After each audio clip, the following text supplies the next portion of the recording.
3, 2. Good morning, everyone. I've been elected chair for this meeting today. Just a few little notes to start with. As a result of COVID-19 pandemic, the Secretary of State has published the local authorities and police and crime panels, coronavirus flexibility of the local authority and police and crime panel meetings, England and Wales Regulations 2020 under Section 78 of the Coronavirus Act 2020. The regulations enable the council to hold committee meetings remotely via a number of means, including telephone and video conferencing. So that defines why we're doing it differently to what we used to.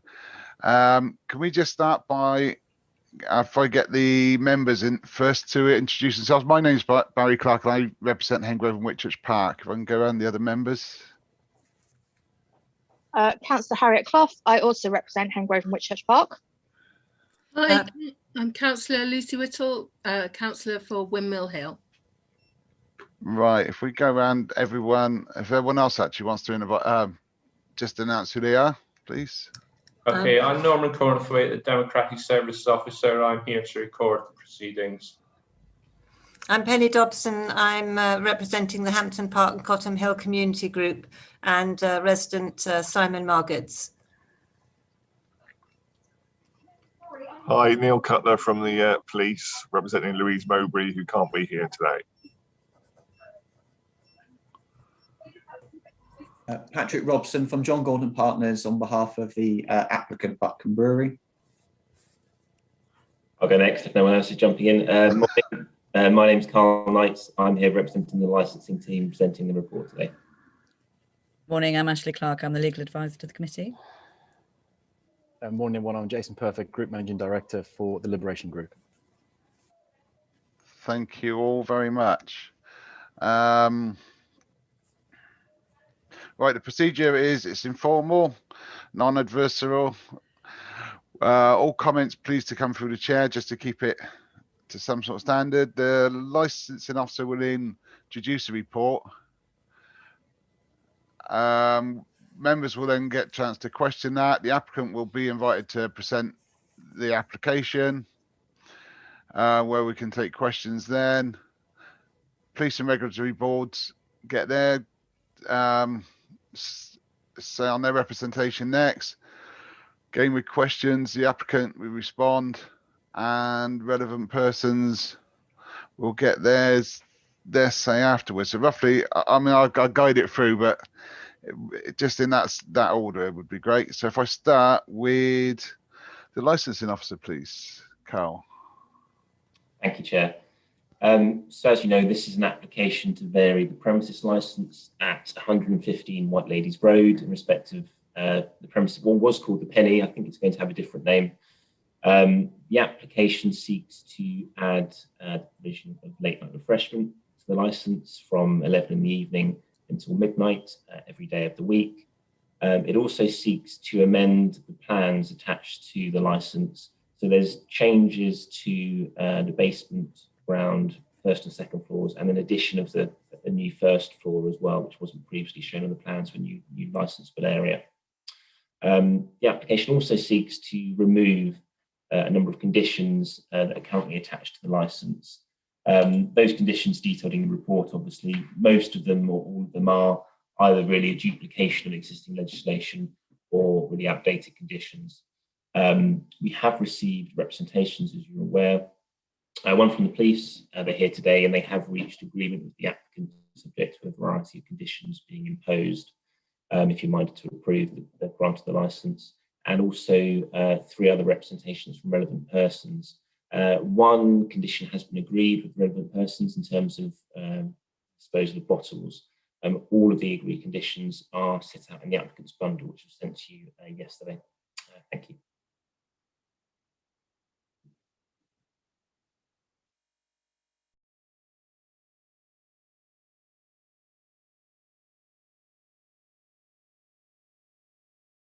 Right, that won't be the first time, sorry, I talk without unmuting. If we can move on to the applicant, please, to present their application. Thank you, Chair. Good morning, Chair. Good morning, councillors. Hopefully you can hear me okay. So I'm here today on behalf of Buckham Brewery Limited, who's the applicant in this matter. They're a bit of background. They're a Bristol-based brewer set up about 40 years ago by a gentleman called Simon Whitmore. The brewery is now part of the Liberation Group, which has about 100 pubs, bars and inns throughout the southwest and the Channel Islands and employs about 900 people or so. A number of accolades as well for this particular company. They've won the highly prestigious Publican Award for Best Food Offer for the last few years. And actually one of their estate, the Methu in Arms, recently has won its third AA Rosette. So quite impressive in terms of food offering across their estate, something they're very proud of. Obviously, I'm joined by Mr. Perfect today, one of the directors from the company. Now, in terms of the Penny premises, Buckham Brewery took this over in December last year from Wadworth, part of an acquisition of a number of premises that Liberation and Buckham undertook at the time. So they initially inherited it as a tenanted premises, so that a tenant had autonomy of how to run the business. But now it's going to become, and Jason can correct me, part of their managed estate going forward. And it's having the benefit of a refurbishment currently, principally to create a high-end tap room with an award-winning food offer and creating a dining and meeting space on that first floor. Now, you've hopefully seen the bundle I sent through a few days ago, and part of that on the first 10 pages was just a scheme board for the refurbishment. So you can get a flavour of what the layout would be in terms of the dining areas, bar areas, as well as sort of the high-end finish they're going for, and that dining emphasis as well, that will be on the first floor. I spoke to their group executive chef as well for the company. She's still putting together the finalised menu for the premises, but the ground floor offering is going to focus on small plates paired with drinks, pub classics, good value lunches. The first floor is going to have an open kitchen, Rabata grill on show, focus on sort of grilled dishes sourced from local produce in the Bristol area in the southwest, steaks, whole fishes, shellfish, vegetables and salads, like that sort of food. They purchased a drum smoke as well from a local Bristol drum smoker company, and they're going to use that throughout their menu as well. So they're really aiming to promote sort of private dining, family gatherings, lunch and supper clubs, meet the brewer events, local producer tastings, and aiming to be the #1 city centre Sunday roast in Bristol as well. So real emphasis on good quality food is what they're going for. And you've seen as well, I put the mood board in the bundle as well on pages 14A through 14E, just to show the sort of food they're going for in terms of the grills, etc. That hopefully gives you a visual sense of what I've just been talking about. And as part of that refurbishment, quite right, the premises is going to be renamed the Whitmore Tap in honour of the founder of the company, Simon Whitmore, who founded it 40 years ago. And also put in the bundle some mocked up signage of how the exterior of the premises will look, showing the sort of the name and the signage that the premises will be going for. Just again, give you a flavour of going forward, what the company is aiming to do and what aiming the premises to look like. Now, the application itself is in multiple parts, as mentioned, and that most important element is to approve those layout changes. And principally, they're quite modest ones to the ground floor. The basement has some toilets in, so that needs to be part of the area shown on the plans. The second floor has a toilet as well, so that needs to be shown. But mainly it's that first floor being brought into the licensed area. And as far as I understand the representation received, there's not really a fundamental objection to those layout changes that have been put forward. So I'm not going to go into the specifics of them, particularly as guidance says, to stay away from undisputed areas. So I won't go into those in great detail. I'd also mention, as you'll all be aware, these are really very difficult times for the licensed industry with significantly reduced capacities due to social distancing requirements. And that really only emphasises all the more the importance of trading spaces for venues, both inside and outside as well. It's also looking to add late night refreshment to the licence to match the sale of alcohol timings. Hopefully that doesn't prove controversial because they're allowed to sell alcohol till midnight, but no late night refreshments. That creates this odd condition where it's perfectly lawful to sell a pint of beer at, say, 11:30 at night, but selling a tea or coffee would break the law. So adding late night refreshment is just to sort of close that gap. And last, there was some deletion of license conditions as well. And hopefully, again, these are seen to be outdated, redundant and covered by the legislation. And there's a number of Annex 2 conditions that we're looking to remove. I'll deal with them a little bit later. But I do note that I think conditions 3, 4, 5 and 7 of those, no one has raised any problems with their removal. So I won't go into those because I don't believe they're proving controversial. And I think it's also important to note at this time as well what the application does not seek to do, and it's not seeking to extend any trading hours in terms of sale of alcohol or extend any trading times in terms of recording music. So we're not seeking any extension overall of the trading pattern of the premises. The alcohol and recording music hours are staying the same. Now, in terms of your responsible authorities and representations, you have no live representations here before you today. And what I mean by live is that we did have the objection coming from the police, and that was subject to negotiation between us and Louise Mowbray. And we've come to a set of conditions to put forward which are mutually acceptable to both parties. And we hope the committee will be minded to endorse those when you make your determination. And I would suggest that the absence of any live representations of any of the responsible authorities can only be taken as a positive inference for this particular application. Your police, you'll well know from the guidance, are your main source of advice on matters of crime and disorder, guidance paragraphs 9.1 and 9.12. The police did, of course, have initial concerns, but we had a productive and positive dialogue with them and agreed those conditions. And I would suggest they are a robust set of conditions and should assuage concerns any members might have as to the application. And I don't plan to take you through them all sort of one by one, but I will draw your attention to just a few that do help, I think, to address some of the other representations that have been made. So one is that the external area will be monitored by staff on a regular basis. So again, there's a commitment from the applicant to make sure that staff are monitoring that outside area, that it won't be used after 10 p.m. In terms of the furniture will be rendered unusable or taken inside the premises, and there'll be no consumption out there after 10 p.m. So smokers could be out there, but no one will be using it other than for smoking beyond 10 p.m. Notices at those points, just to remind residents customers when they leave, to be mindful of local residents when they leave in terms of any noise disturbance. That CCTV will cover the outside area as well. Another one is that when entertainment comprising recorded music is provided, then that will be monitored regularly by staff members to make sure there's no noise outbreak. And if it was determined there was a noise outbreak, then a noise management plan would be formulated. And also in terms of drinking vessels, that all drinking vessels will be a toughened nature or safety glass to an appropriate standard, so they don't produce sharp ends when broken, but with the exception of wine or champagne glasses. And I'll come back to some of those a little later. Other than the police, obviously, you have your environmental health team as well. And they're your experts in nuisance, be it noise nuisance and noise disturbance, public nuisance, littering, light pollution. That's their remit, all of those elements. So again, the guidance says it would be reasonable to expect the environmental health officer to intervene and object where there are concerns about nuisance, guidance paragraph 9.15. And you have no objections from the environmental health team today. So the inference must be that they have no issues with the application. And that is the case that they had no objection, even without them knowing the further sets of conditions that were agreed with the police and have also been put forward by the applicant as well. So you had no objection from the environmental health team. They had no suggestion to amend the application or add conditions, and I'd ask you to place great weight on that particular fact when you come to your determination.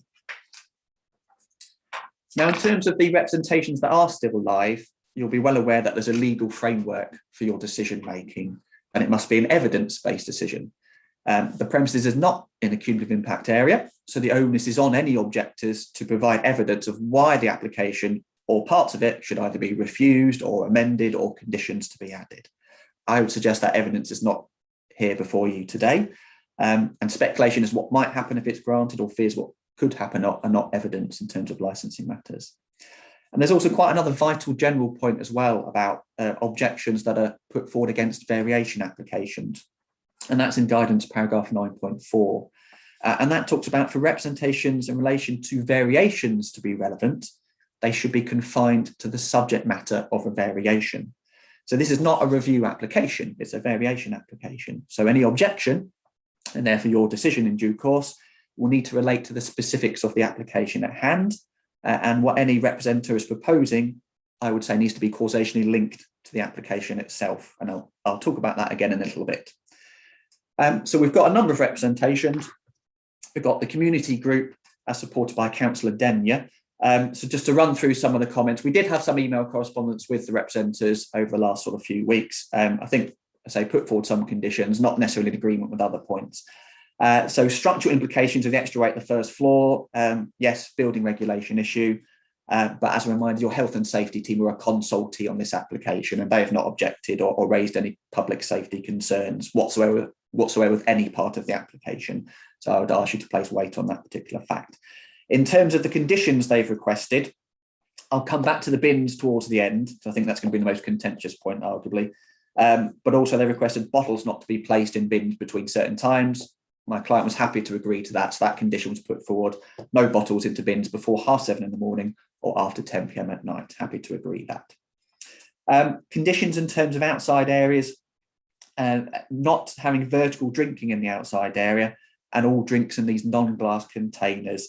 I think the applicant can't agree to sort of specific conditions around those lines, because as a reminder, conditions generally, they are placed on a license and have the potential to criminalise an operator. Condition breaches are criminal offences, so that's a very serious matter. So conditions need to be proportionate, justifiable, and capable of being met as well.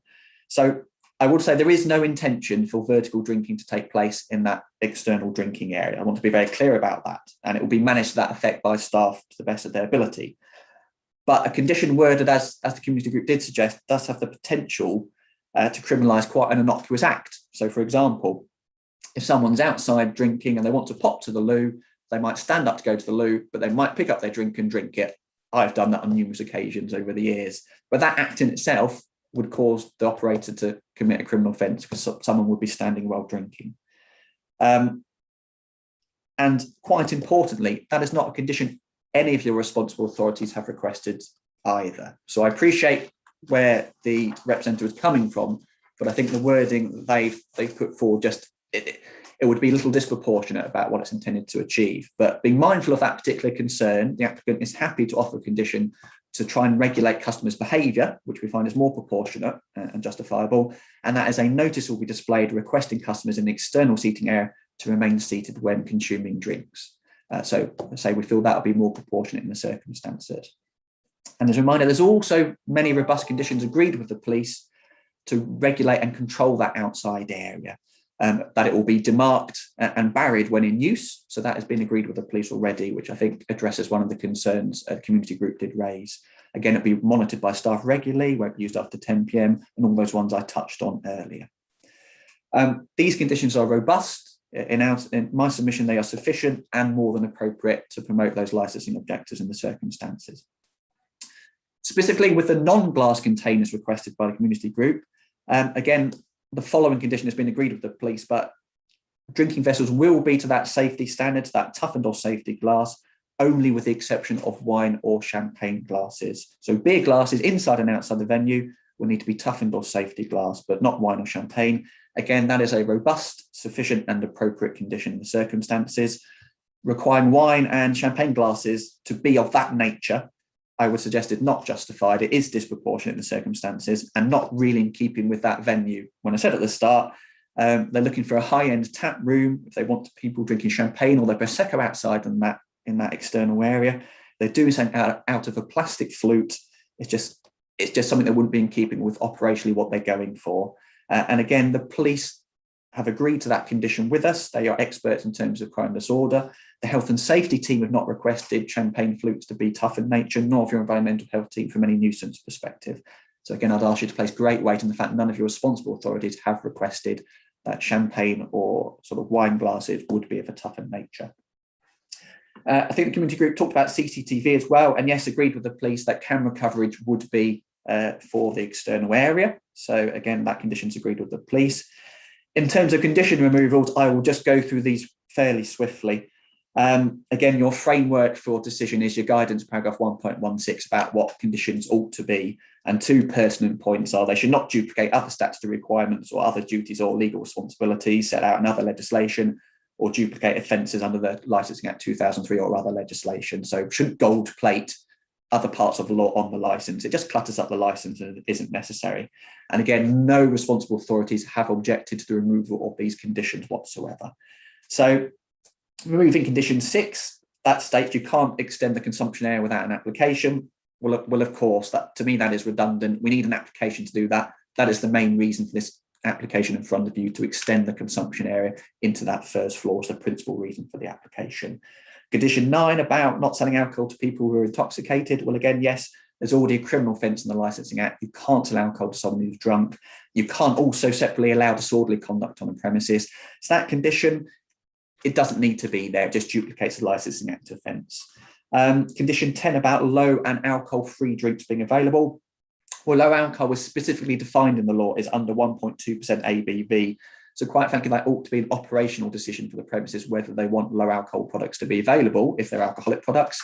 But of course, soft drinks will be available. That doesn't really need to be stipulated on the license, won't be stipulated on many licenses whatsoever. But of course, that'll be part of the offer, that the premises will have soft drinks.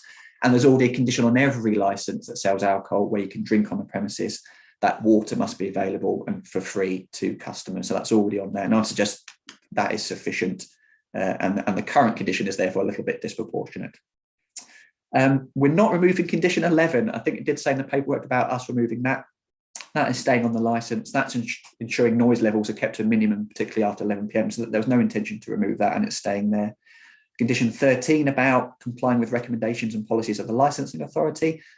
Well, no one again has objected to that removal from the responsible authorities, and notably the licensing authority hasn't objected to that to be removed either. So I suggest there's no need for that to be there. And the last one is about company health and safety audits and exercising due diligence policies. Well, again, of course, that will be the case. And again, that's adequately dealt with under health and safety legislation. And again, your health and safety team has not objected to that being removed. Now, I know Ms Dobson is also representing Simon Margetts and Emily Wolfe today, who are the other representatives as well. So just to briefly address some of the points they raised. The bottling out condition, again, is agreed. So bottles only be put in external bins between certain hours. They also wanted a condition that music would not be audible outside the building. So just my comments on that. First, I do note they, as objectors, are about 100 metres away with quite a few buildings in between them from the premises. So I don't think there's a realistic way they could be directly affected by music from the premises. And it is a very busy area, lots of ambient noise, as the police identified in their representation. You know, it's a main arterial road into the city. So there's a lot of ambient noise in that vicinity of the premises in any regard. And a condition that music cannot be heard even a few inches into the street, in my submission, is very disproportionate, particularly bearing in mind your environmental health team, again, have not objected or suggested a condition to this effect. There's no proposal to add live music into the licence. There's no proposal to increase the hours of recorded music. There's no proposal to have music in the outside spaces. So recorded music is limited to the internal premises only. And I would suggest there's a perfectly adequate condition already on the licence. Again, that condition 11, in Annex 2, the premises licence holder shall ensure noise levels are kept to a minimum, particularly after 11 p.m. And also we have that condition agreed with the police as well, that when regulated entertainment comprising recorded music is provided, then it will be monitored by staff for noise outbreak. And if there's observations believing noise outbreak is a problem or likely to cause disturbance, then a noise management plan will be put in place. So I suggest those two conditions are proportionate and robust enough to manage any concerns about music outbreak. Again, they wanted to leave certain conditions on the licence. I've dealt with 9 and 10 already. And number one, they wanted recorded music to be limited to indoors only. That's what the licence states already. So again, you don't need a condition reinforcing that. The licence already has recorded music internally. The application was ticked to that effect. So we cannot do outdoor recorded music in any regard. And that takes me to the last bit of the submission, which is the bins. And the bin locations. And I really have two principal comments to make about this, both illegal in nature and practical in nature. So on the legal side of things, it's coming back to that guidance paragraph 9.4, that representations need to relate to the impact of licensable activities on the premises and should be confined, to be relevant, should be confined to the subject matter of the variation itself. And I'd respectfully suggest that I appreciate the issue that's been raised, but the issues raised about bins are not specifically a licensing issue, but a general issue with business premises along, so not just licensed premises, but a general issue with business premises along White Ladies Road, which itself has many commercial premises. And I'll suggest that that particular issue with the bin is not linked to this variation application. The comments of Simon Margetts and Emily Wolfe in their objection were the refuse bins used to be stored in the outside area on White Ladies Road until it started to be used as a patio. Now, in page 31 of the agenda is the copy of the licence, and page 31 has the previous plan, and that clearly shows the patio area on that plan. And that plan was endorsed and approved in 2005. So that outside area has been approved for use for many, many years.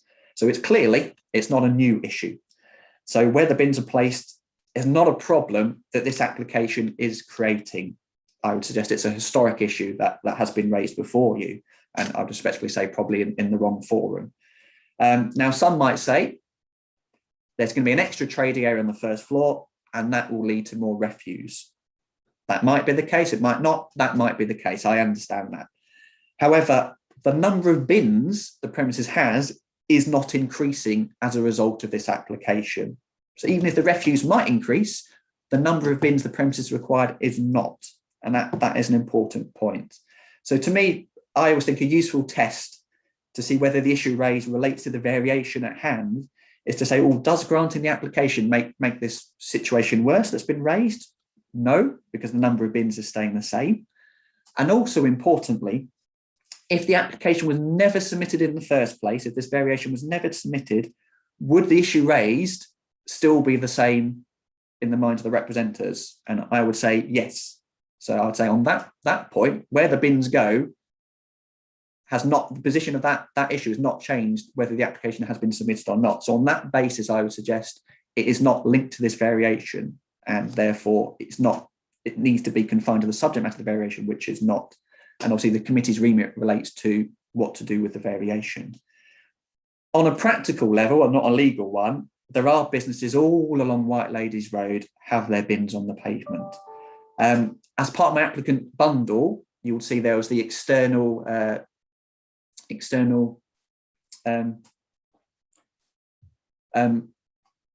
signage that we'd put forward, and you'll see part of that. You can see the outside area with the tables and chairs there.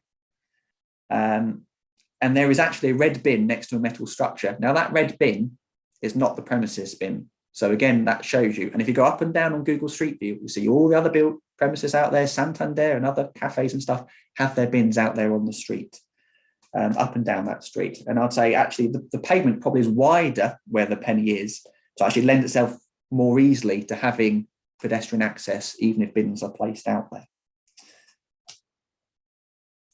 If you weren't minded to go down the route of placing a condition on the licence to say bins must be stored on the demise of the premises, then that will probably, practically and pragmatically, result in that outside area not being particularly usable, in all honesty, by customers. I do know from correspondence from the community group that they did raise the possible concern about use of the area to the rear of the premises, because this premises goes over White Ladies Road down Cotton Hill as well.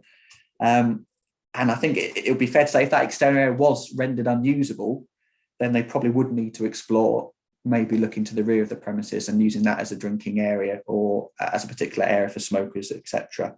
And that might arguably be more problematic, because I believe that would be nearer to sort of residential properties in terms of where customers would be placed.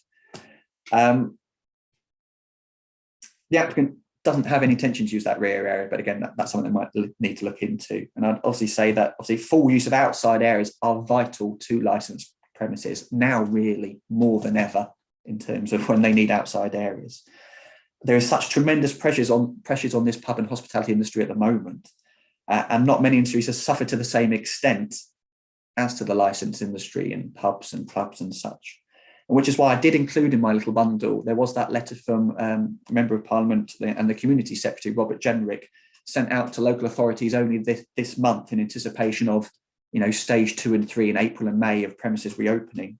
And just to draw some pertinent comments from that particular letter, he states, in step 2, which will be no earlier than 12th April, hospitality venues will be allowed to serve people outdoors. I'm writing to you today to highlight the measures in place to support the safe reopening of hospitality businesses and to urge you to do everything possible to help these businesses reopen safely and prosper again. He then goes on to say, given the continuing importance of the outdoors to reduce transmission of the virus, I strongly encourage you to plan for outdoor dining and make all necessary changes to local high street squares and the public realm, so this is as convenient as possible for businesses. And this bit's me now, this isn't the Robert Jenrick. I would respectfully therefore ask the committee to grant the application as put forward, incorporating those conditions agreed with the police and put forward by me today in this submission, and all of those are shown on page 17 of the applicant bundle for ease of reference, but not to impose further conditions other than those, particularly any that might impinge on the use of this outside area, which is vital for this premises. Thank you. Thank you very much. Harriet or Lucy, have you got any questions at this time? It wasn't entirely clear on the plans how much clearance having the bins on those pavements creates. Have you got any idea of what the measurements look like? That was obviously addressing the applicant. No, I'm not sure I have exact measurements. I'm not sure if Mr. Perfect does. It's only kind of from just looking at it through sort of street view and things. The street seems narrow to me further down where there's bins, and it seems to me there is at least. I mean, I would say this clearly: the bins have been out there over the years for many years, and if they were a problem that, in the mind of the responsible authorities, thought that this was a problem, I would have thought action would have been taken, and objection from your responsible authorities about that particular matter. So clearly, it has been for many years. The bins would have been out on that pavement, and pedestrians have been using it. But I don't have specific. Bins have been out on the pavement for many years in many places, causing access issues, and people haven't necessarily known where to take that issue to. Hence the reason I am asking the question. I am a wheelchair user, and getting past big bins is a pain in the ass. As somewhere, the bins are next to the metallic structure, which is already there in any regard. So I think they are placed on the pavement as sort of as best as they can be, and not to cause a problem. But I do not have dimensions. Is that it, Harriet? Yep. Lucy, nothing. Ashley or Carl, do you have any questions this time? Brilliant. Right. If we move on to the responsible authorities, which is Neil, please, on behalf of the police. Yeah, as I said, I'm standing in for Louise. I've just been asked to join the meeting just to answer any questions, should anyone have any for us. But in terms of the application for the variation, we have agreed all the conditions to make sure, as far as we understand it, that it will be in line with supporting the licensing objectives. Thank you. Harriet or Lucy, do you have any questions for Neil? Ashley, Carl? No, brilliant. Thank you for that. We move on then to Penny, please. Do you want to make your presentation?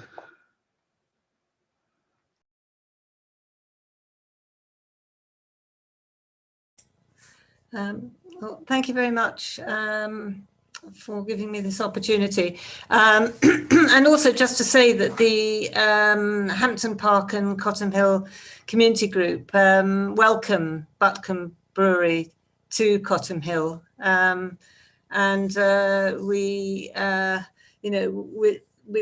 We have had some particular concerns which Mr. Robson has dealt with. There are still a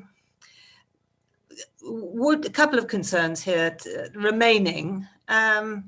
Would Mr. Robson be willing to work with other traders to deal with the bin issue on White Ladies Road? Because quite honestly, I can't see that you would want high-end dining in quite a small area next to refuse bins. That really doesn't go well together. So are questions going to be asked, Chair, each question, or shall I go through them all? Sorry, you're muted. Yeah, Penny, sorry, hi, nice to meet you. Jason, hi. Absolutely, one of the key things for me would be to work with the community and the local businesses to try and find a solution that we could all work to, because down to Patrick's sort of chat earlier on, it is the entire White Ladies Road that has been flotiled all the way along the front. It is not great look for retail overall in terms of a struggling high street as it is. It is not very attractive. And I actually walked around the premises just the other day to sort of look around, and there are swathes of land that we could possibly have discussions with other business owners to say, could we segment off an actual refuse area that we could all work towards as a group and a community to have away from everybody? So I'm very much in favor of that and very happy to support that. Right, good. That was one query. Welcome the time limiting for emptying bottles. Thank you. The question of people standing drinking on the White Ladies entrance by the tables. That's a difficult issue because I know it's been an issue for other premises along White Ladies Road in the past. And I know you've demarked an area and you've got notices and the staff will advise. But what will happen if people crowd standing and drinking and spill onto the pavement, blocking the pavement, which is one of the, I'm sure it's an unintended consequence, but it might well happen. So, and similarly in your back entrance, you say, can I just clarify, you say that you're not going to be serving alcohol to customers at that entrance onto Cottam Hill. And will you please reassure us too that even if Cottam Hill is pedestrianised, which it looks as though it will be on a temporary basis from April the 12th, that the pub won't be selling alcohol to customers who will be drinking at the back entrance, which is on the cusp of the pedestrianisation area. I've got a couple of other things, but shall I pause there for those two? I mean, if you want to answer that, Jason, or yeah, sure. Thank you. Just to speed up for later. Thanks, Barry. Yeah, absolutely. Sorry, I think Penny, just on that point, we will do absolutely everything we can, and we've already said that we will demarcate, put barriers out the front of the business on White Ladies Road to ensure we keep people within those barriers. We've put CCTV out, and if we deem it in future to be a bit of an operational issue, I'm very happy getting some sort of person allocated just to that front door to sort of usher and secure people within that side. That's really important to me. And this business is not about having vertical drinking standing outside. I can guarantee you that. It's, looking at the plans, etc., and what we stand for as a business, as Patrick pointed out, we're very much a premium business, and the drinks offer internally, we'll have air conditioning inside as well. So I really want to encourage people to be inside, and I want to encourage people to enjoy upstairs. To your point on the rear, the pedestrianisation of that area is an unknown to all of us. I can tell you now that I'm not going to be actively setting up a bar outside on that road, because I don't need to do that. However, if that road, I'm just being honest with you all, if that road ran events over the year and you wanted to do celebrations, etc., and we had the opportunity to be involved in those events, we would look to apply for a TENS application, etc., to be part of that community-based issue. But I'm not in any way, shape, or form at this time, looking to say we want to pile people out either side of our business, standing in the street and drinking. That's not our management offer at all. Right. Okay.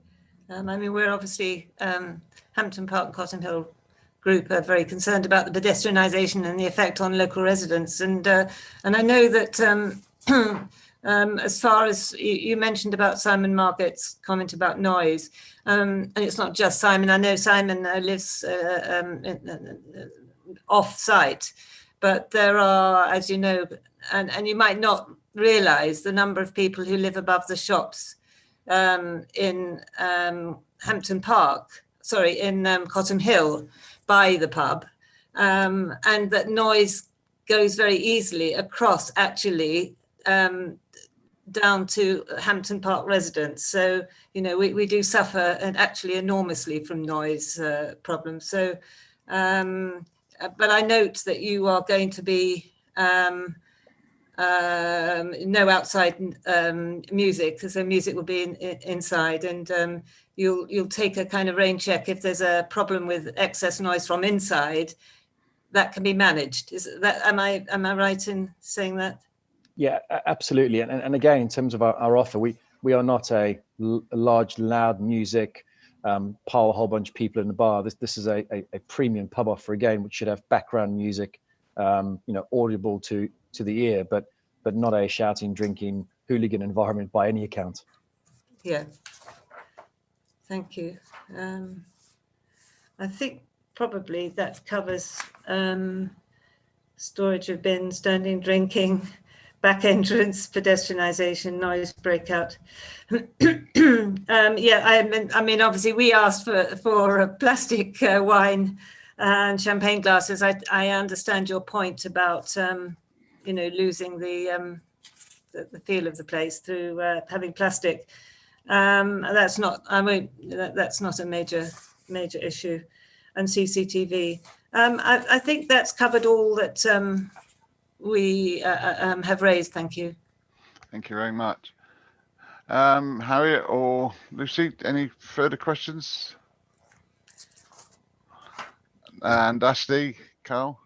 No. Right, if we then move back to summing up then, if we go to Mr. Robson, if you've got any sum up. Yeah. Thank you, Chair. I won't labour any of the points particularly made, but application must be considered on its own merits and an evidence-based. And guidance paragraph 9.4 says you should consider wider issues such as conditions already in place to mitigate. Apologies. Could you start from the beginning of what you were saying? I had an internet connection blip. And otherwise, I'm going to have to withdraw from the. Yeah, absolutely. So, as you'll be aware, it's an evidence-based decision that you will come to, and guidance paragraph 9.44 states that the licensing authority should consider the wider issues such as other conditions already in place to mitigate negative impact on the promotion of the licensing objective. So I'd suggest there are conditions already in place on the license, and those put forward are robust enough to alleviate concerns that might be caused by what the application proposes. I'll mention the word thwaites quickly for your legal advisor, and I'm sure councils will be very aware of that, and obviously the need for real evidence and the absence of live representation from your responsible authorities and the weight to place on that. I won't tell you more about thwaites. And of course, there is always the review process. We don't anticipate that it would be required. Premises and the applicant is very excited about coming to this area and being part of the community, and we'd hope that need for review would never arise, but it is there as a mechanism for residents, for the authorities, if they feel there are any issues which need addressing in the future. If you're minded to grant the application, you would not need to depart from the guidance, you would not need to depart from your licensing policy, and I would suggest it would be appropriate within the framework of the licensing objectives. And importantly, your key advisors on the licensing objectives, particularly the police, environmental health and safety, have raised no specific concerns other than the concerns the police raised that have been addressed to their satisfaction. So I'd respectfully ask you to grant the application put forward together with those extra conditions on page 17 of the applicant's bundle. Thank you. Thank you very much. We'll now go back to a breakout room and make a decision and come back to you. Amara. Hi, Amara. Amara? Hello. Oh, hi, Amara. Are you able to put everyone in the breakout rooms and the waiting rooms as required, please? Yep, that's fine. Thank you.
Hi, Amara.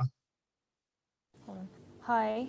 Hi. Right, we've made the decision. So I've got myself out of the breakout room back into the main room, but I'm not sure if everyone else has. Are you able to just bring them back in? Oh, hold on, Harriet's here.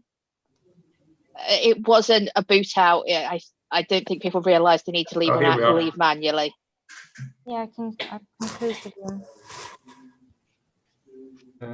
Shall I let everyone back in now? Yeah, so if you can get the applicant and the people who made representations back in, that'd be great. There we go. Thanks, Amara.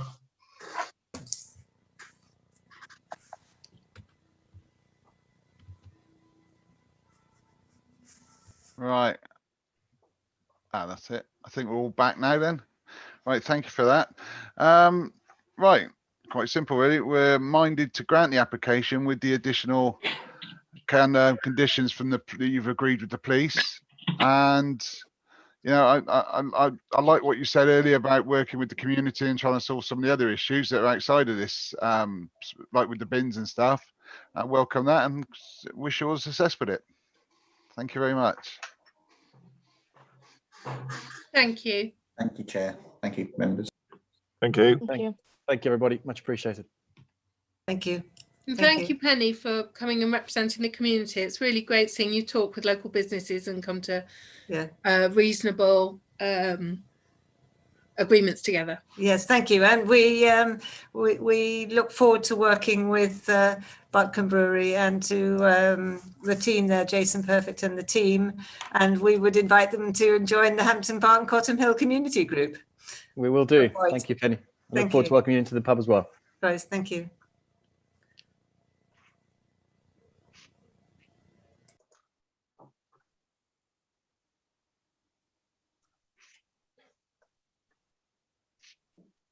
We have Jeremy Woodcraft in the meeting.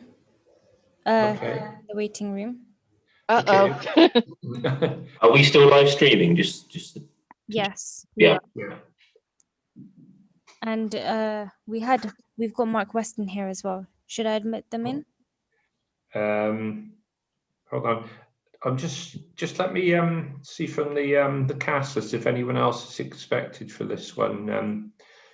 Amara, just bear with me a sec. Pavel Dawood, Jeremy Woodcraft, Wendy, and Mark Weston.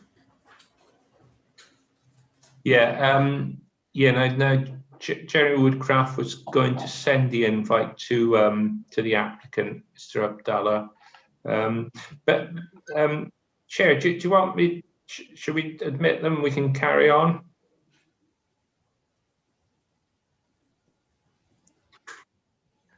Sorry. Yeah, I'm happy if everyone's happy with that. Yes, if you can let them in, please, Sir Mara, that'd be great. And they are joining the meeting now. Okay. Okay.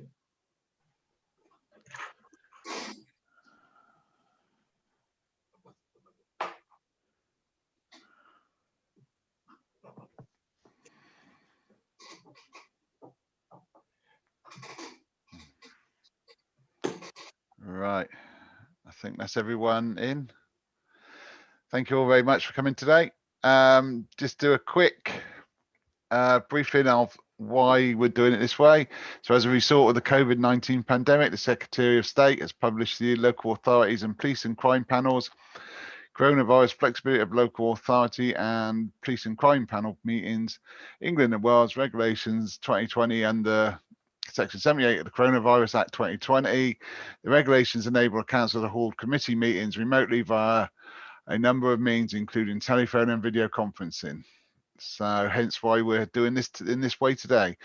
If I start with introductions, my name is Councillor Barry Clark. I represent Henbury and Whitchurch Park. If I go to Harriet next. Councillor Harriet Clough, also representing Henbury and Whitchurch Park. Lucy, please. Hi, Lucy Whittle, Councillor for Wimmer Hill. Ashley. Morning, I'm Ashley Clark. I'm the legal advisor to the committee. Carl. Morning, my name's Carl Knights. I'm representing the report today. Norman.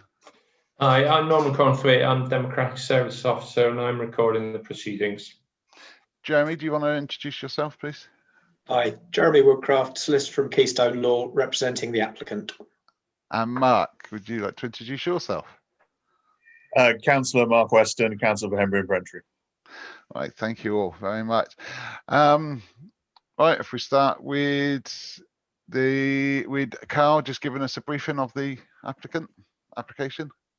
Thank you, Chair. I'll be quite brief with this one. So this is an application for the grant of a new premises licence at 163 to 165 Crow Lane.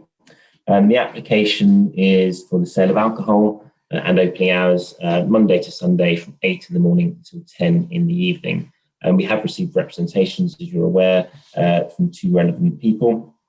To try and reach agreement, the applicant has offered an additional condition that the display of alcohol be limited to no more than 20% of the overall display area, save for spirits that will only be displayed behind the counter. That concludes my report. Thank you. Thank you very much. If we move then to, sorry, windows keep jumping around. Jeremy, do you want to make your presentation, please? Yes, certainly. Thank you. Just to clarify, Mr. Abdullah unfortunately can't be here today. I do have his operations manager on the end of the telephone if there's a question I can't answer. But suffice to say, I have represented this particular applicant on a number of occasions in different locations around Bristol. So I am quite familiar with their style of operation. So hopefully I should be able to deal with anything that may come up. In the first instance, this was an old charity shop, and they have invested in this premises and are obviously bringing it back into mainstream commercial use. The emphasis here is very much on it being a general store. The reality is they are looking to cater for effectively what you would expect to see in a general store, with the addition of 2 things that are probably not currently available in the area. Well, one particularly, they have and have successfully operated this in other units, a butchery and cold meat section.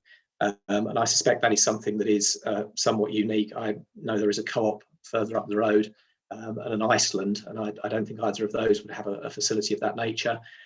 In addition, they are looking to put on a wide fruit and veg offering. Pictures were sent through to those who made representation, showing the front of the shop, which is entirely equipped for storage and display of fresh fruit and vegetables. So something perhaps that is slightly beyond what you would normally see in a general store.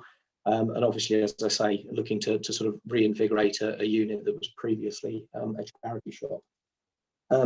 In terms of the concerns that have been raised, understandably concerns about a proliferation of the sale of alcohol.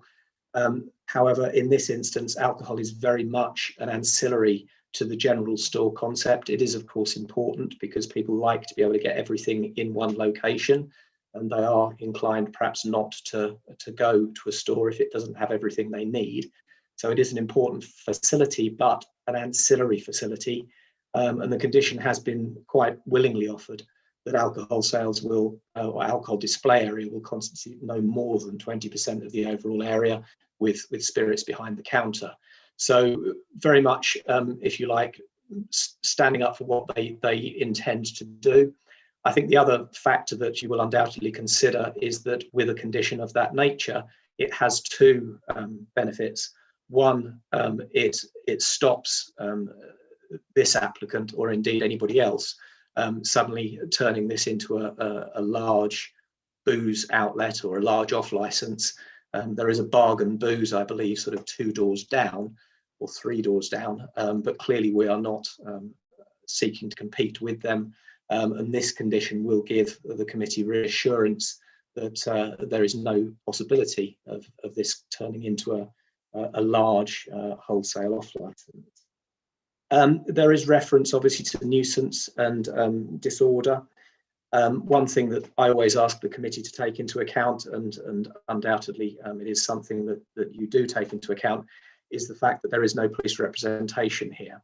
The police, if they have concerns, you will have had them before you on many occasions with statistics of the number of times they've been called out, a breakdown of the type of issues they've been experiencing, the cost to the public purse, etc. The police are your experts, and clearly they don't feel that this application requires, merits or needs their input or a representation. So clearly, sir, they don't have those concerns. And as I say, you must pay heed to the police. The other concerns obviously are young people. I understand from the councillor's representation there are some congregations of young people in an area. Obviously, it is an area with I think a green space opposite, so probably a location that is suited to that kind of thing. But what we have offered in the operating schedule is the robust Challenge 25 condition. We have, as I say, operated in other premises around Bristol, and we have had no problems. So this is an experienced operator who knows how the Challenge 25 regime works, and that condition is offered here today to address any of those concerns. So what I really would ask you to say, sir, is that this is probably quite a brave applicant. They're sort of putting their hand in their pocket and investing at what is clearly a fairly uncertain time. It is going to bring something different to the area. I've mentioned the sort of butchery and cold meat aspect, but also provides people with an option who perhaps don't want to go to the mainstream co-op and to Iceland.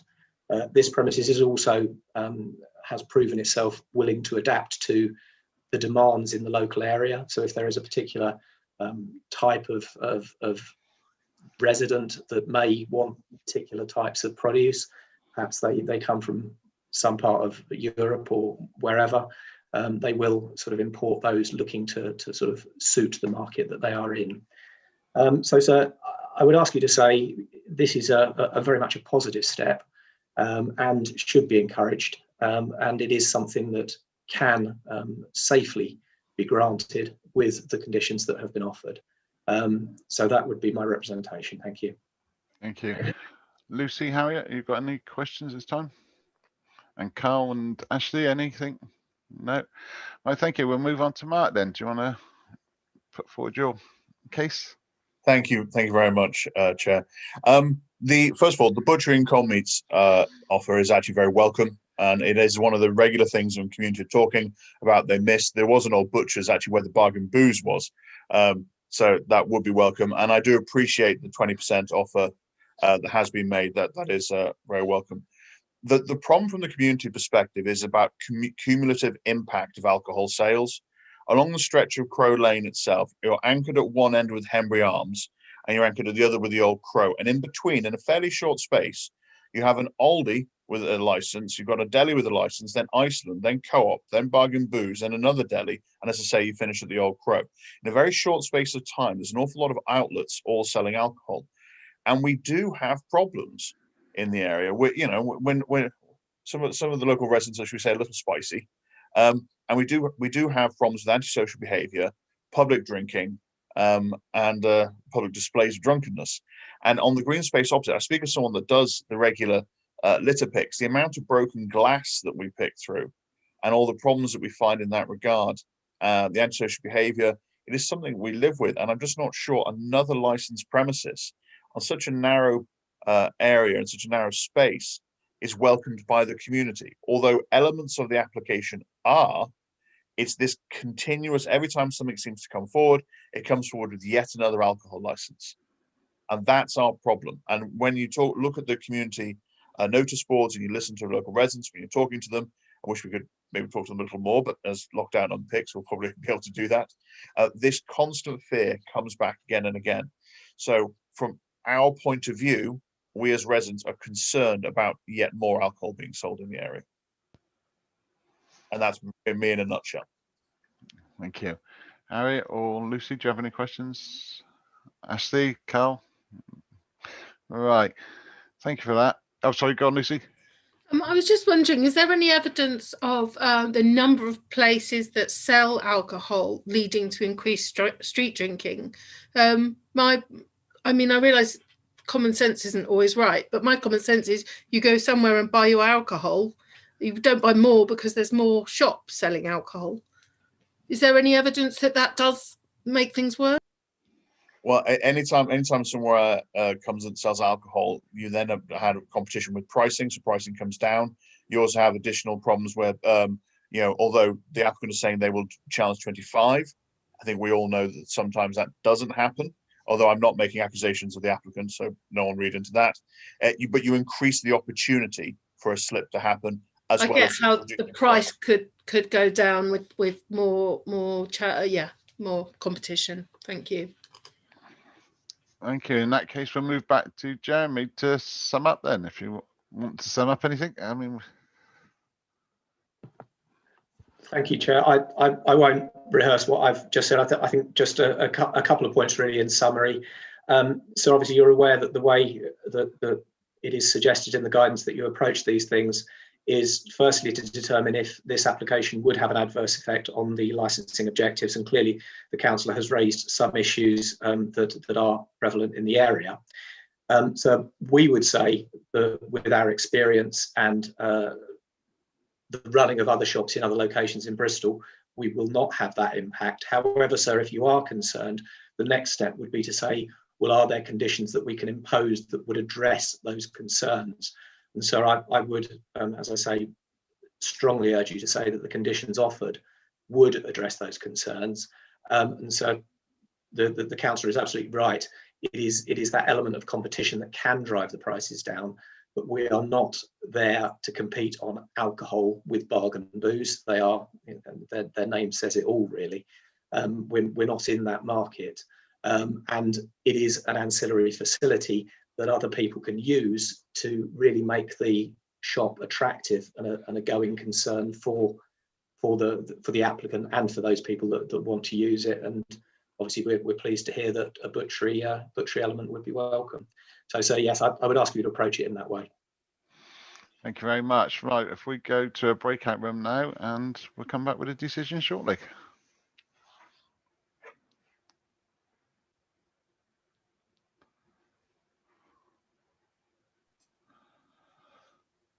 Hi, Amara. You okay to move everyone? Yep. Thank you.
Hi, Amara.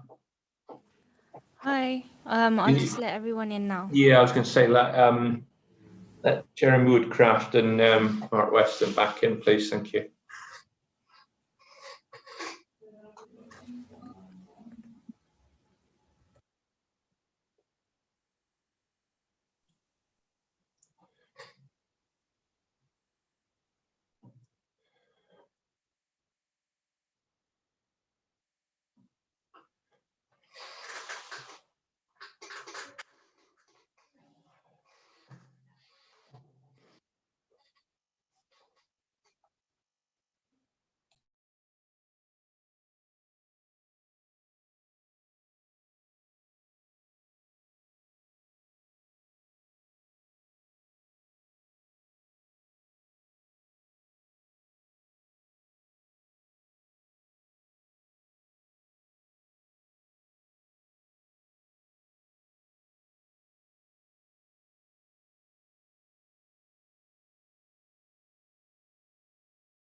All right, thank you, everyone. We all can't see Ashley and Carl. That seemed a big delay coming back then. No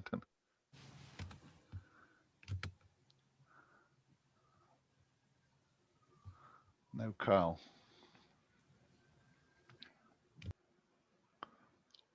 There he comes. Right, thank you. Technology is a wonderful thing. Thank you, everyone. Right, I mean, we've taken into account the arguments brought forward from the community. Without any evidence from the police and any representation, it's hard to base anything on that. So we are minded to grant the application with the offered extra condition of the no more than 20% will be for alcohol, so that at least it won't become a bargain booze in the future. So other than that, thank you very much. Hope it goes well.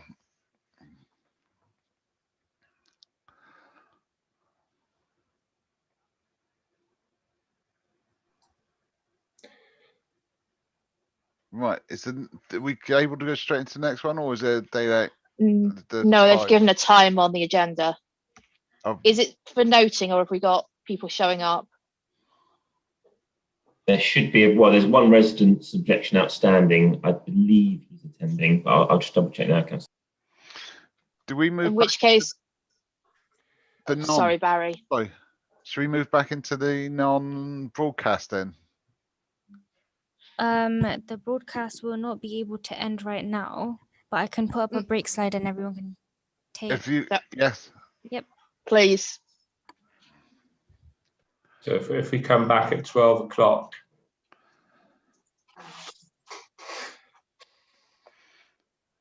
Okay.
Is everyone back? Hello?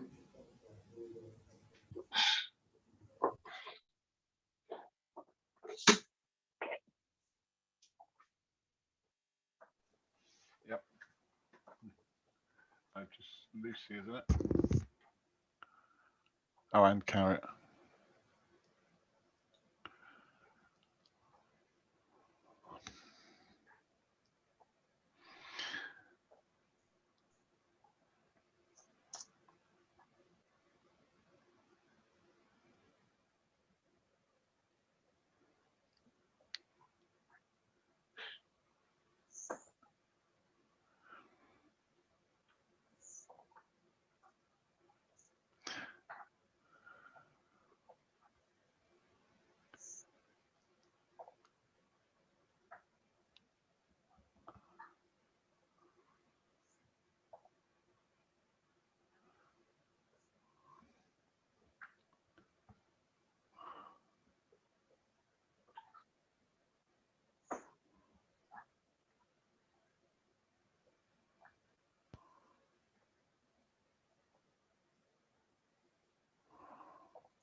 Alexa, stop.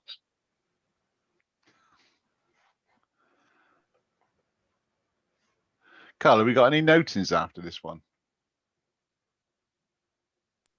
I do, yes, quite a few notings. Thank you yes. very much. My pleasure, Chair. Are we streaming live at the moment, just so I know? I think we are still live, aren't we? It's always good to know. I believe we are. I don't think we've come off a live. No, we are. That's correct. We are still live.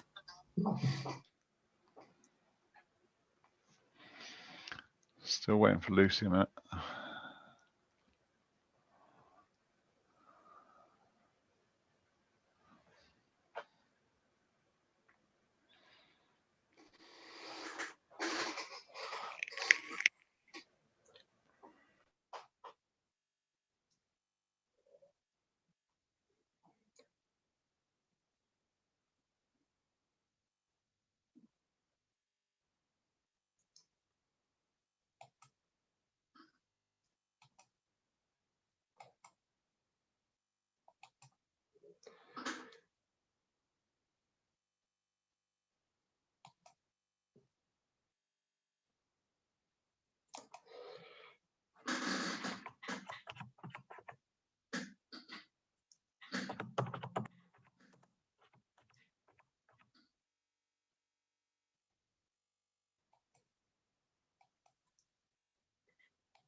There we go. Apologies. bit of a baby disaster. Okay. Right, ready to go then. I'll admit them in now. Thank you. Thanks, Amara.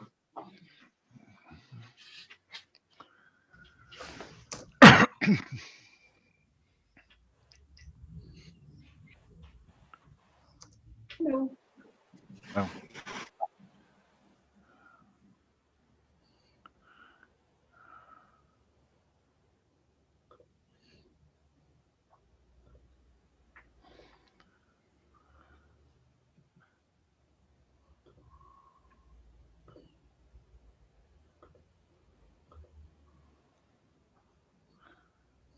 Should we be expecting Richard? No. Here we are. Yeah. Right, that's a lot. Everyone's Right. here, Chair. Thank you. Welcome, everyone. I've been designated chair for this meeting. Just to start with the formalities, as we sort of COVID-19 pandemic, the Secretary of State has published the local authorities and police and crime panels, coronavirus flexibility of local authority and police and crime panel meetings, England and Wales, regulations 2020 under Section 78 of the Coronavirus Act 2020. The regulations enable the council to hold committee meetings remotely via a number of means, including telephone and video conferencing. Hence why we're here and doing it this way today. If we start with introductions, my name's Barry Clark. I'm the local councillor for Henbury and Whitchurch Park. Harriet? Councillor Harriet Clough, also councillor for Henbury and Whitchurch Park. Lucy? Councillor Lucy Whittle, councillor for Windmill Hill. Ashley? Hello, I'm Ashley Clark. I'm the legal advisor to the committee. Carl? Morning all, my name's Carl Knight. I'll be presenting the licensing report today. Norman? Hi, I'm Norman Cornford, Democratic Services Officer. Right, Rhiannon? Rhiannon, I'm operations manager for Two Hands Food Group. Brilliant. Alan? I'm Alan Thomas. I'm the applicant solicitor from Thomas and Thomas Partners. Brilliant. And Richard? Hello, hope you can hear me. I'm Richard Connett. I'm a resident of a small block of flats opposite the, exactly opposite the generator building, and that's why I've raised an objection. Thank you very much. Right, just for anyone not aware, the process today will be the licensing officer will introduce, the applicant will then put their process. Any just a look, we got no regulatory authorities here or anything, so then we would move to you, Richard, and then go back for summing up with some questions. So if we start first with Carl for the introductions. Thank you, Chair. I'll be fairly brief with this one. As you know, it's an application for the grant of a new premises licence in respect of the generator building on Counterslip. The application seeks the sale of alcohol and the provision of films on Sundays from 11 in the morning till 10:30 at night, and the rest of the week, Monday to Saturday, from 10 in the morning until 11 in the evening. Opening hours are to be Sundays, 8 in the morning till 11, and the rest of the week, Monday to Saturday, from 7 in the morning till 11:30. We did receive a representation from the police. They've since reached agreement with the applicant, subject to a variety of conditions being imposed. Those conditions are in your papers. And we have one further representation from a relevant person, Mr. Connett, who's here today.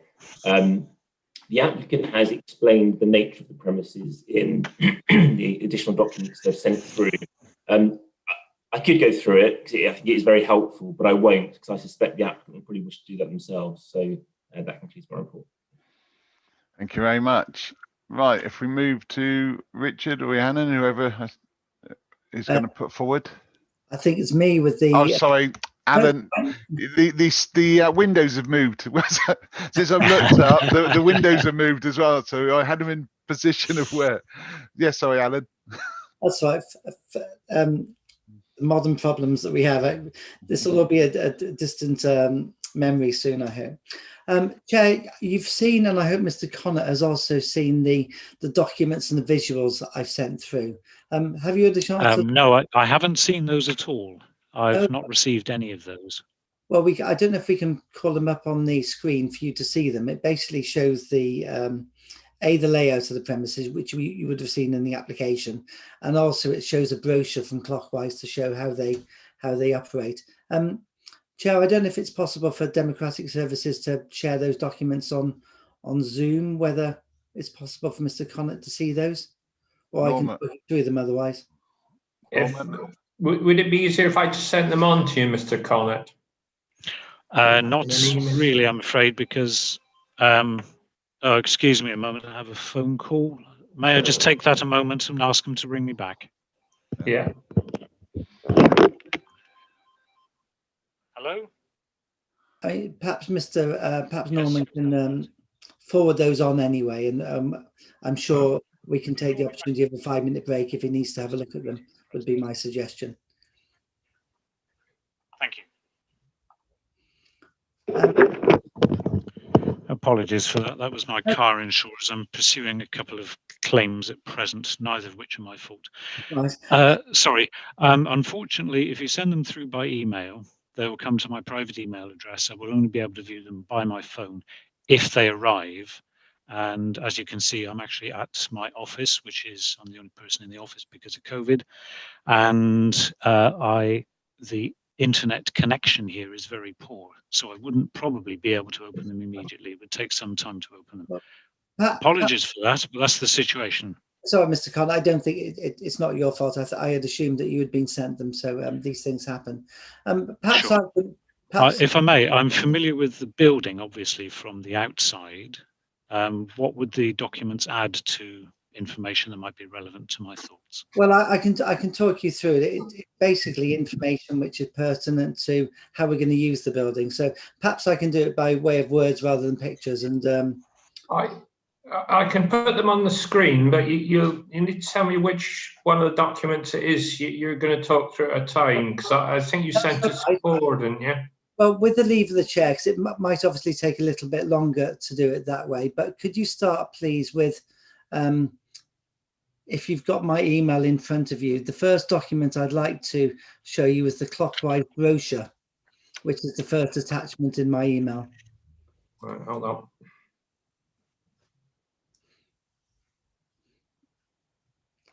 That's it. Can you sort of just flick through it, not quickly, but not slowly either, just so Mr. Connett can see. So maybe Rhiannon and I can talk you through it, Chair, as we go through it. So this is Clockwise. We are a collaborative workspace. We are effectively still an office. It's just a different way of working. People work both collaboratively, or they can have their own office, or they can share a workspace, or they can just come in and use the Wi-Fi. But we are still an office. It's just a different way of co-working, if you've heard of that phrase. And yes, indeed. Oh, so Mr. Connor, I'm sorry, you have to stop interrupting me, otherwise it's going to be quite difficult. Sure. That's why I don't mean to be rude. There'll be questions at the end, and you'll be able to ask questions then, if that's all right. So the next slide is about collaboration, about the way that we work. As I said, you can either choose your own dedicated workspace, or you can just collaborate generally on any of the floors within the office. Could we see the next slide, please? Again, there's a membership charge which Rhiannon can tell you, but you can't just apart from the ground floor, which is a sort of collaborative cafe where members of the public can walk in and have a coffee, or perhaps even a glass of wine. The whole building is set up as an office, as you can see, and you can select a different package depending on the type of whether you want to have your own office or whether you're happy to mix and match. This is a picture of another venue. We don't have any external space in Bristol. There's no external area. There's no roof terrace or anything. I think we can move on to the next slide. And these are the areas where we're opening. We've recently opened one in Cheltenham as well, just to add to the list. Chair, do you have any questions on that, or shall I move on to the next slide? No, carry on to the next slide, I think. I don't think there's any questions here. The next slide will be the two hands introduction. I go through this, Alan? Yes, please, Rhiannon. That's very helpful. Thank you. Yeah. So so there's a clockwise business, but wherever there is a clockwise, there's a two hands, which is the sort of catering arm to the business. So if you want a tea and coffee, or you want a sandwich or a bacon roll whilst you're at work, that's where we deliver catering. So it's 99% of our business is around breakfast and lunch. However, if somebody would like to have a informal beer, let's say on a Friday at 3 o'clock, that's where we would also be able to service that. We also do supply for the private meeting rooms. So we have, if you just go through, past the cafe. Sorry, and then there's a little bit about a coffee, hospitality. So we'll have a few private meeting rooms where people might want to take a conference call or do a training session. So we have breakfast packages, all day delegate packages, but we also do some drinks menus there. So if there's 8 people in that office and they would like to have a Peroni or a glass of wine, we would service that normally as well. We don't serve spirits or anything like on draft that you would see in the pub. It's more just a high-end hospitality offer where we can offer the package. Just pausing there, Rhiannon, I'm sorry to interrupt. The food and beverage offering, the servery, this is only on the ground floor. Yes. So, but office members, for want of a better word, they can take drink upstairs if they wanted to have lunch at their desk or something like that, or if they wanted to have a private meeting or a seminar, they could take food and drink upstairs. I mean, presumably this isn't what in the trade we would call a wet lead type of venue. This is the ancillary. The alcohol is very ancillary to the main offer. It's mainly tea and cakes, etc., and food from these slides that you've shown us. Did you want to explain anything more about the food and beverage? Well, I mean, there we are. We can see it. I think the next. Oh, go on. The only thing I was going to say is regarding the filmed element. It was for us. It was more around if somebody wanted to showcase their business and have a drinks function, maybe a launch event for a startup company. That's where. Rhiannon, could you check your microphone, please? I am losing you, and I have hearing issues. Yeah. Sorry. Can you hear me better now? Maybe that's much better. You were fading in sorry. and out. Sorry, maybe it's my internet. I was just going to say that if they wanted to show a launch film, let's say just 20-minute, this is who the company are. That's why we've asked for that within the license as well. Okay. The last visual I was going to show, Chair, if I may, is the CGI view, which is for the benefit of committee services, is included as a link in my email if Norman can find that. Bear with me a sec while I find your email. It's a link. It says CGI view, and you just click on the link.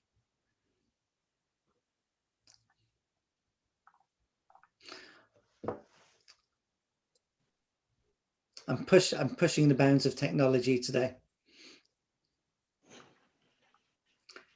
Yeah, that's right. That's it. And can you move around the room for us? Would you be able to drag the screen across? There we are. Perfect. So as chair, as you'll have seen from the plan, this is all laid out as seating. This is an area where people would just come in and they would have a coffee, etc. There's no area really for people to sort of stand up and drink. It's all laid out for seating. That's the main entrance. You come down the stairs, and if Norman can keep swooping around, as you say, it's a lovely double height space. Past the yucca plant, and this is our reception just to the right. So when you come in the front door, you go to reception, and reception will ask you, are you here to meet somebody? Are you a member? Would you like a cup of coffee? Something like that. And then obviously if you're a member of the group, that's where you sign in, etc. Or you'd have to go past reception to get anywhere in the building. Is that right, Rhiannon? Yes, that's correct. So right in front of you would be 2 receptionists. Okay, fine. That's those are the only visuals I needed to show, Chair. Happy to answer any questions from members now or at the end of the presentation. May I ask a question? I don't mind, Chair. I don't mind if Mr. Connor asks a question. Yeah, go on. Simply, you mentioned reception. Does that mean reception is controlling access to the building outside of, let's say, normal office hours as well? The concept you've presented, collaborative working, familiar with that. Most people would stick to some sort of core hours, probably 8 to say 6, but you're asking for a license application for much longer than that. And I'm wondering what sort of clientele you're expecting outside of, let's say, core hours. Rhiannon, what market are you aiming at in respect to that? No, sure. The door will be on access control, so you won't be able to get in if you're not a member of the public after that time. So you would only be able to have access to come in. For us, it was around events. So let's say somebody wants to have a launch event at 8 p.m. That's why we've asked for that longer time. It's not that there would be maybe 2 or 3 events within the month. Okay, so there's not an... Sorry, please, Rhiannon. I was just going to say my catering team are normally going to be on site till 4:30, 5 to service. Then we would work overtime to do an event that was booked in. If that makes sense. Okay, thank you. So the impression I've gained is that you're not aiming it to be... Sorry, may I continue? Or... Just it might be worth just taking it a bit more in order because we're going to... certainly. Harriet was... I was just curious as to how many events you're expecting a year, given that you've got other sites pre-COVID. How many did you have going on roughly? So right now it's about 6% of our sales. So we take about £250 a month, so 2 events a month. Right. It just gives an idea of how often the building is going to be open later. Thank you. I mean, Richard, if you've got a specific question, I'm happy to take it now because we've got to deal with it at some point. So. Oh, thank you. Simply, I was going to try and summarise what I believe Rhiannon's just said, which is that primarily catering is there up until 4:30. There is some sort of electronic access control to the building for members only. I see Rhiannon nodding. Thank you. And the intention is not to be open routinely in the evening for passers-by, a passing trade. Yes, and that would be part of the license, is that correct? Well, sorry, I suppose that's a question to you, Chair. That we'd have to look at. I'd have to get advice on whether that can be licensed. But if we get to that, that possibly will be where. Okay. Whether we see whether that can be or not be. I don't know. So it is not open to passing trade is the key point for me. Oh. Well, just to deal with that issue first. Please.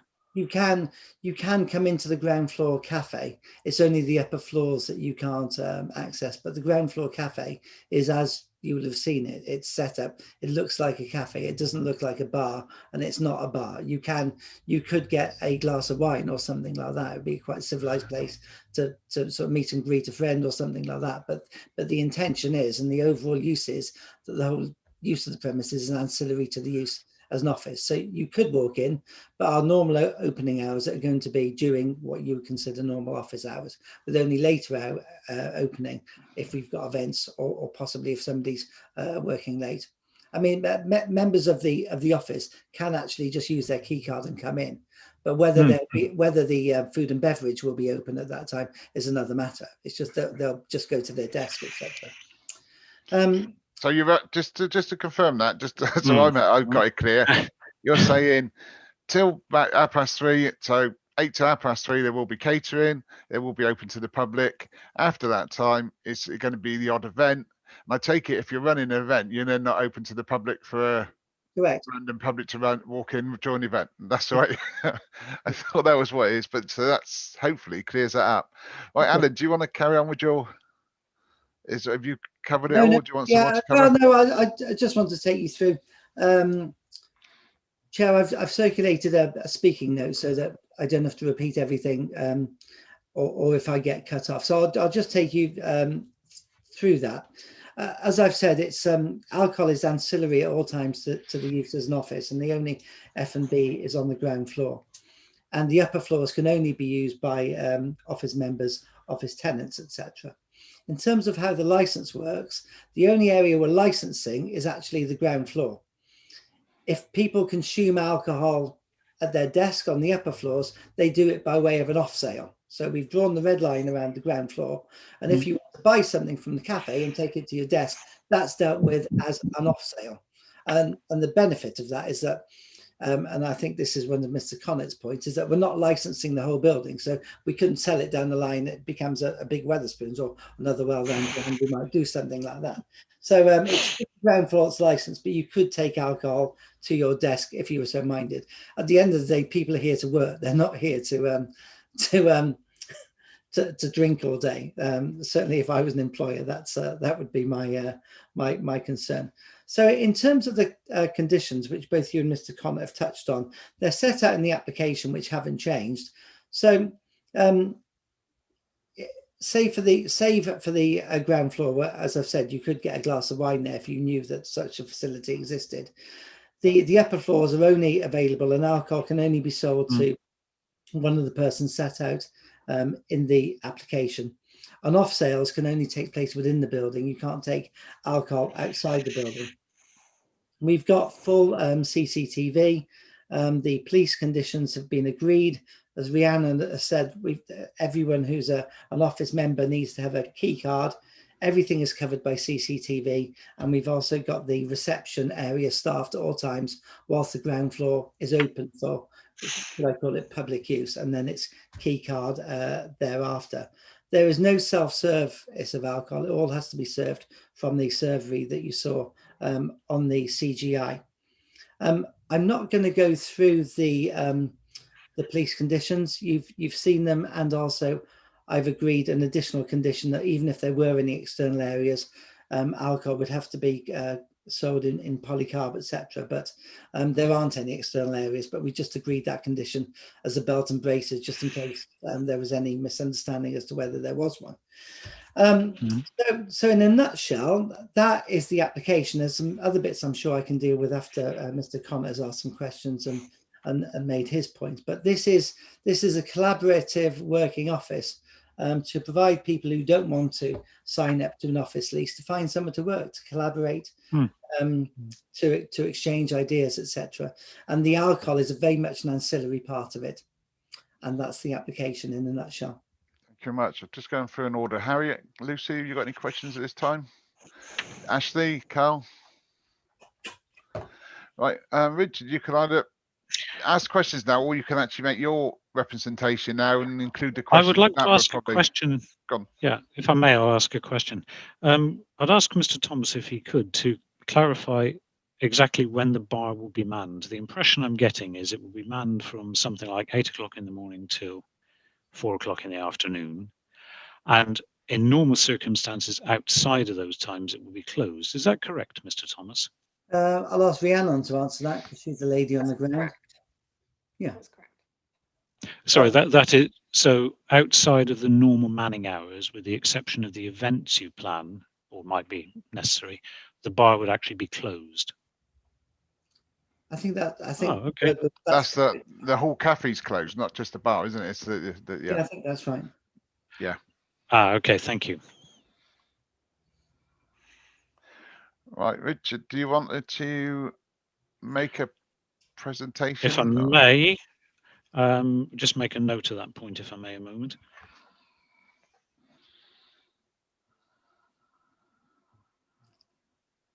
Thank you.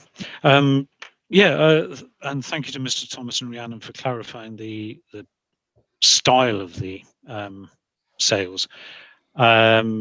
It's a different impression from the one I'd had, which I was expecting a regular bar.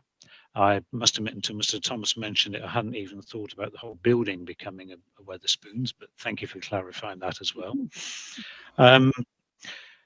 Okay, I really have, I've got 4 concerns really. One is the noise nuisance. As I say, our residential block is exactly opposite the building.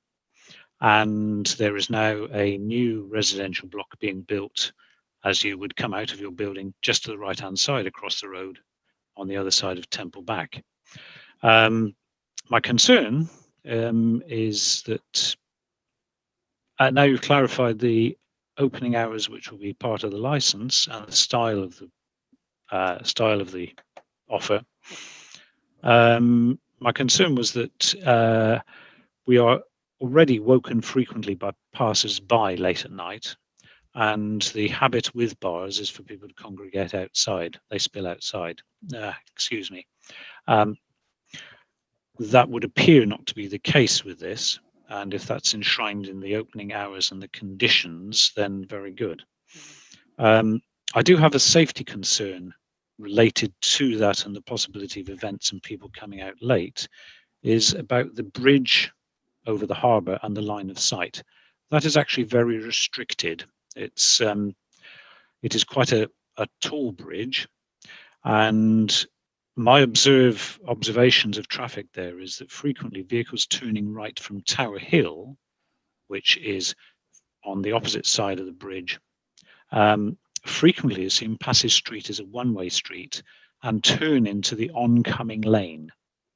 And they sometimes carry on over the bridge past the concrete refuge in the centre. Now, people coming out of your building would quite logically expect to look to the right, and there is a great hazard there, especially with alcohol sales and if people have had a little bit more than perhaps they should have done. And it is also a very narrow pavement outside the generator building. It's only about, what, 2 meters wide, something like that, I believe. And again, thank you for clarifying the offering of the bar. The effect on other businesses concerned me, which was we have in the area already 3 bars. We've got the Cornubia, the Boca Bar, and the Bridge Inn. But it appears you're not actually going to be in competition with those. I see Rihanna shaking her head. And again, the main clientele, I was imagining, as it's a collaborative workspace, it's unlikely to have large numbers of people related to one office present. Would that be correct, Mr. Thomas? That's good. Yes. Thank you. Which would reduce the likelihood of people congregating on the pavement outside. You say you are not selling alcohol to go off premises, but it can be difficult to limit that if people just get up and go. Those are my concerns. Thank you very much for listening to me, and thank you for your patience in clarifying and answering my questions. I would like to ask a question of Mr. Clark as chair, if it's permitted at this moment. You're more than welcome. Thank you. We'll come back to the question about the condition that I raised around the hours of the opening, and the hours being limited to the normal catering hours that Rhiannon was proposing, except in the event of events related to the use of the office. Is that a condition that can be incorporated? Is it possible? Yeah, do you want me to come in there? Yes, please. Thank you. So it's within the gift of the committee to attach conditions as they feel are appropriate for the promotion of the licensing objectives.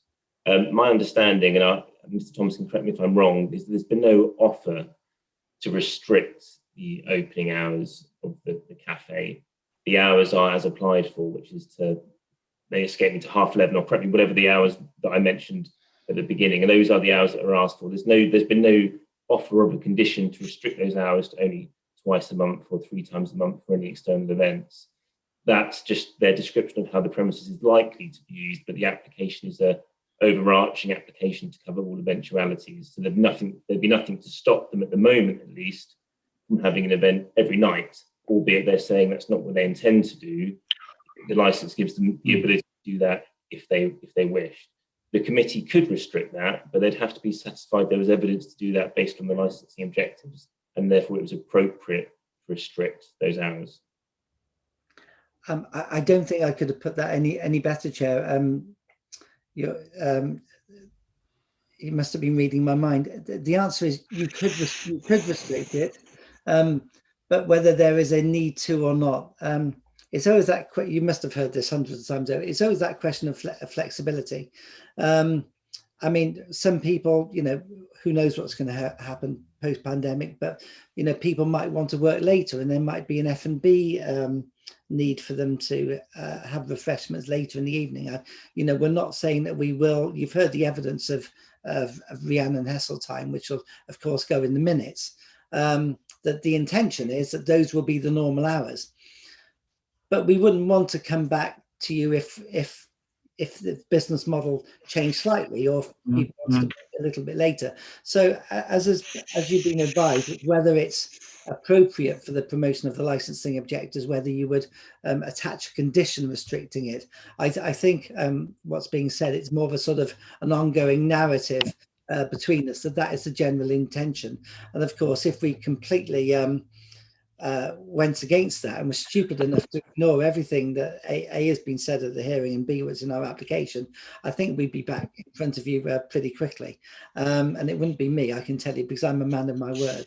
So the answer is yes, you can restrict it, but we'd ask you not to for the reasons that I've said.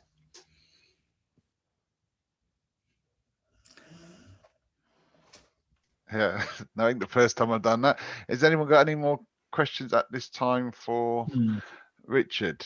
And coming back to your question further, no? If I may, I would like to just, yes, I agree. They're unlikely to be having an event every night, but that is a possibility, and that would certainly spoil quality of life for myself, my other neighbours in the current block, and for people who will be living in the new residential block as well.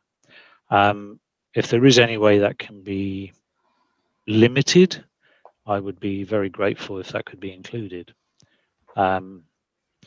It is increasingly a residential area around there, and there is already substantial, in normal times, substantial foot traffic of people coming and going at all hours.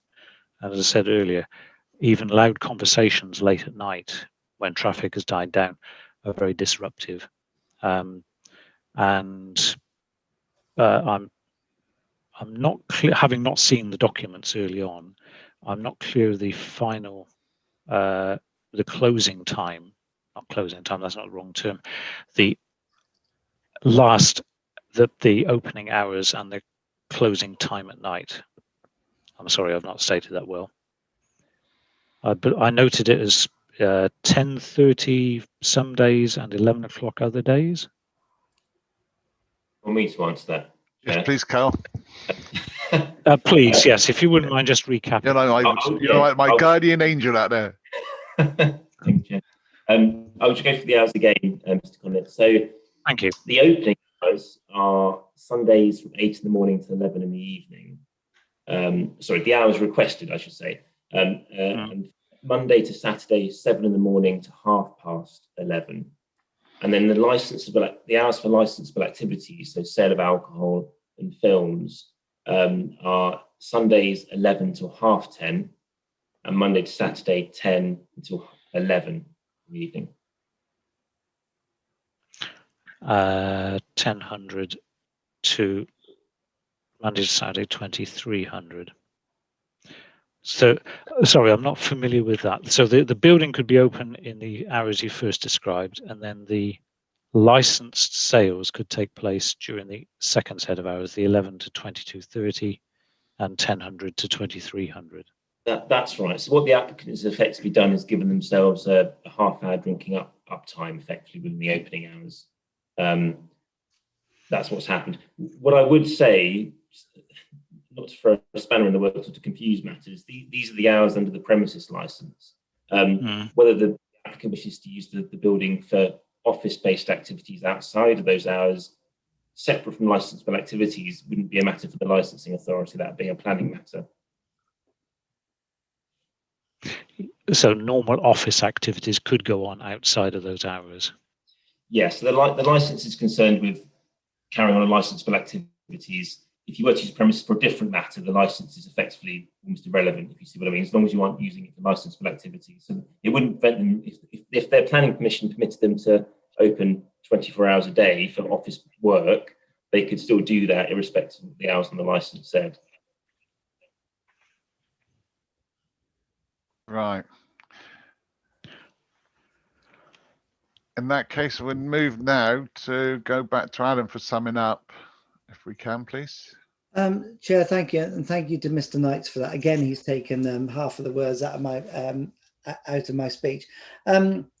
This is one of those applications where there has been a misunderstanding, and that's certainly no fault of Mr. Connor. And I hope that now what you've heard and he's heard and seen, that is of some comfort. The whole purpose of the use of the generator building is to work. There is a condition on the license. It has to be ancillary to the office use. So if we started using it every night for events, again, we would be moving out of the lawful use for planning. So again, there are other remedies as well. It still has to be an office, and that is conditioned. The sort of concerns that were in Mr. Connor's original representation, which I understand are the antithesis of actually what we're trying to achieve here. What we want to achieve is to create an opportunity to find for people to find flexible ways to work, flexible ways to get employment, flexible ways of attracting work into their business, particularly in the sort of media type fields, etc. In terms of noise and dispersal and safety, I think really the answer to that is the way that we're using it. It would be a much different case if this was the Wetherspoons type scenario and people were going in for the main purpose, obviously, to drink. Then of course there would be a concern that people leaving in any numbers would be drunk and would be safety. But on the basis of the evidence that you've heard from Miss Hesseltine, that people are actually going there to work and they might just have a drink as an ancillary nature, I would hope that any concerns in relation to noise, safety and dispersal weren't significant, or certainly not that we've addressed anyway. I think Rhiannon also said that we don't do draft beer. So again, another reason for people not to go there to drink.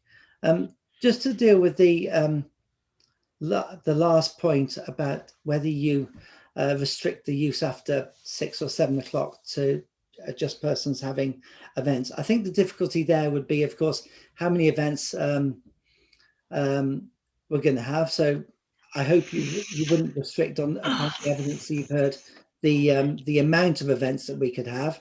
And if you were thinking of restricting the times that we can have normal use, such as the ground floor, the effect, I'm not saying you couldn't do that. I would hope that you don't feel that you need to, based upon the evidence. But if you, for example, if you said the ground floor cafe will only be open normally until 7 p.m, that would mean if we wanted to change that till 8 p.m, we'd have to come back and submit a variation of the license. And in these difficult financial times, obviously that would be a burden for us.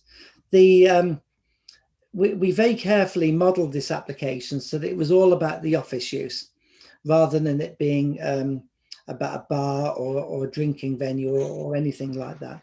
And I say, with that ancillary office condition that we've offered, I hope that would be sufficient comfort.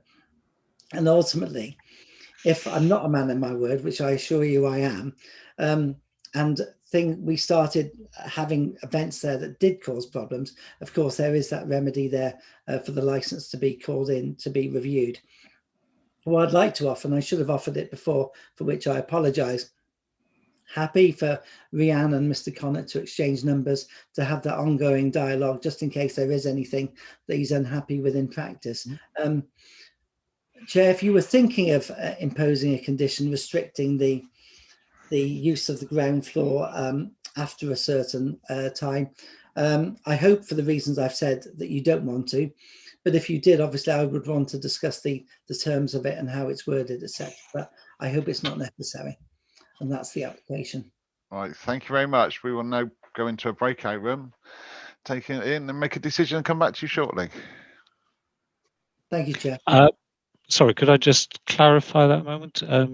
Does that mean that the meeting is continuing at present and you will come back shortly? Yeah, we have to go. We'll go away now and as councillors and make a decision and come back to you on what's happening. So we won't be too long. Thank you. It's the first time I've attended any of these licensing hearings. They're even more complicated when they're online like this. It's usually sat in a room. It's a lot easier. Sure. Thank you very much.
Sure no one's missing. I think that's everyone back. Right, thank you for that. We've looked at the conditions, and I think this, bearing in mind the strong condition from our point of view is the fact that it is stated that this is ancillary to the office facility, so that it doesn't lend itself to be a bar or to be replaced by a bar. Under those circumstances, we are minded to grant the application with the additional conditions from the police that you've agreed already with the police. What I would say to you, Richard, you know, this isn't the be all and end all. If there is any issues that come up in the future that isn't what we're looking at the moment, it's always open to a review in the future, so that can be raised from locals and or through a council and everything, and it can be brought back to look at. But hopefully, with the model that they're looking at, hopefully everyone will be okay, and it'll be a good future for everyone. Thank you very much for that, Mr. Clark. Yes, as I say, I had a different impression. I'd like to thank everybody for patiently answering my questions and helping to clarify the situation for me. I acknowledge what you say about being able to review it in future, but unfortunately that does mean a nuisance can continue for some considerable time. Not that I'm saying there will be a nuisance, and obviously management teams can change as well, and clientele can change, but thank you for that. If I may, I'd just like to thank Mr. Cornthwaite for his patient organising and sending me the link yet again, as I'd managed to lose it somehow. No problem. You're very welcome. Thank you. Thank you all. Have a good day. My thanks Thank as well. you. Thank you very much. Thank you. Bye. Yes. Oh, sorry. One last thing, please. I would appreciate having Rhiannon's number if that's possible. I'll make sure some contact details are sent through to you. Obviously, the licensing colleagues have my email address, so they can send it via that. Thank you very much. Thank you. Thank you. Okay. Bye. Thank you. Bye. Bye. Bye. Okay, Amara. Yep. You can end the broadcast now. We've just got to do a few notings now. Okay. Thank you, Amara. Thank you for your help, Amara.